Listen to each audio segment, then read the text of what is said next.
Kamakailan nga lamang po mga amigos naglabas ng pahayag si kamahalang Turki Al Sheikh at sinabing ayaw niya na makakita ng Tom and Jerry fight, kung saan takbo ng takbo ang isang boksingero at ang isa naman ay habol ng habol. Hanggat maaari ang gusto ni Turki ay maaksyon na laban.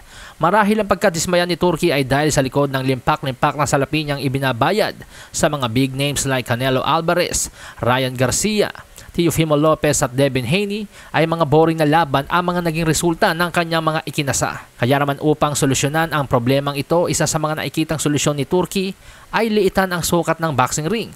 Sa The Ring 3 sa darating na July 12, bibida sina Edgar Berlanga at Hamza Shiraz sa main event, habang co-main event naman ang isa sa mga kilalang madalas tumakbo sa laban na si WBC Lightweight World Champion Shakur Stevenson kontra kay William Cepeda.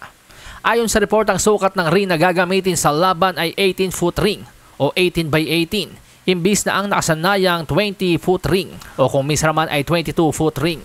So mas maliit, mas masikip, kahit papaano mas may tsansang mas maging maaksyon ng laban. Ayon sa ilang reports, sina Muhammad Ali nga daw po at Floyd Mayweather Jr. ay hindi daw po lumalaban sa ganyang kaliit na ring. Most of their major fights were held in standard 20 by 20. Ang mas maliit na ring ay mas pabor sa mga pressure fighter like Canelo Alvarez and William Cepeda.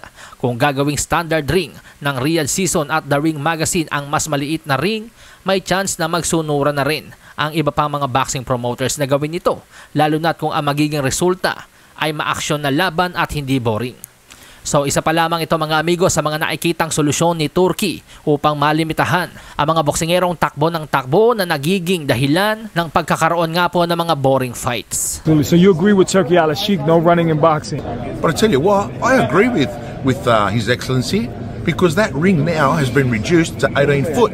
We all want to see fighters fight. Alasahin ang baraha, patunayan mo sa akin ha. Sino man ang mabunot na kalaban, di ka tatakbo ha. Sabayan ko sa bayan.